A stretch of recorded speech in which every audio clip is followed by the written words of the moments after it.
Thanks for watching. Don't forget to like, comment, share and subscribe to Mufti Tariq Masood, famous scholar. کسی نے کہا ہے میرے والد صاحب کا انتقال ہو گیا ہے، کیا ہم ان کے نام کی قربانی کر سکتے ہیں؟ اس پر کیا طریقہ کار ہوگا؟ جی بالکل کر سکتے ہیں. نبی صلی اللہ علیہ وسلم نے 2 مینڈے ذبح کی، ایک اپنی طرف سے اور ایک امت کی طرف سے.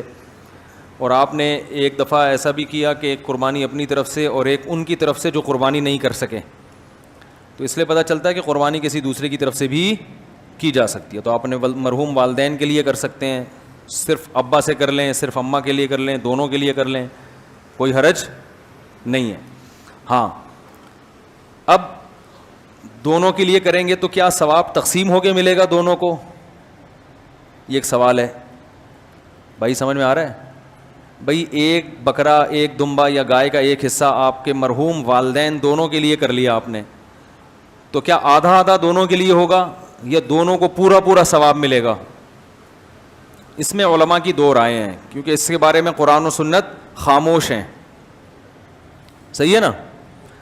ابے بھائی بکرا ایک ہے اور ہو رہی ہے مرحوم ابا اور اماں دونوں کی طرف سے، تو کیا آدھا آدھا ابا اماں کو ثواب پہنچے گا یا پورے پورے بکرے کا پہنچے گا؟ سوال سمجھ میں آئے گا تو پھر جواب سمجھ میں آئے گا نا. تو اس میں علماء کی 2 رائے ہیں، کیونکہ قرآن و حدیث جہاں واضح نہیں ہو تو پھر اجتہاد ہوتا ہے نا. تو بعض جی نہیں، مرحوم میں زیادہ کے لیے بھی ہو سکتا ہے. زندہ میں تو ایک کے لیے ہی ہوگا، جو مرحومین ہیں ان میں پوری امت کے لیے جب نبی نے کر لیا تو صحیح ہے نا، تو آپ بھی پوری امت کے لیے بھی کر سکتے ہیں.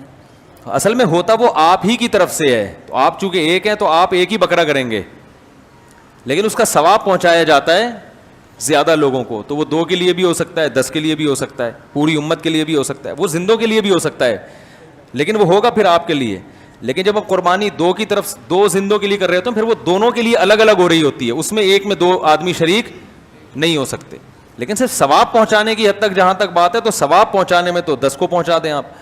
تو اب علماء کہتے ہیں کہ بعض علماء کہتے ہیں ڈیوائڈ ہو کے پہنچتا ہے، صحیح ہے نا، اور بعض کہتے ہیں نہیں پورا ثواب اس کو بھی ملے گا، پورا ثواب اس کو بھی ملے گا. دونوں قول ہیں علماء کے. تو اس لیے افضل تو یہی ہے کہ ابا کے لیے الگ کر لیں، اماں کے لیے الگ کر لیں، افضل یہی ہے. اور اگر نہیں کر سکتے دونوں کے لیے کر لیں، ایک ہی کر لیں دونوں کے لیے. اللہ پہنچانا چاہے گا تو دونوں کو پورے پورے. مفتی طارق مسعود صاحب کے بیانات سننے کے لیے youtube.com/مفتی طارق مسعود کو سبسکرائب کریں. اور اگر آپ لائیو ویڈیو کو کبھی بھی مس نہیں کرنا چاہتے ہیں تو سبسکرائب کرنے کے بعد بیل آئیکن پہ کلک کرنا مت بھولیں. جزاک اللہ.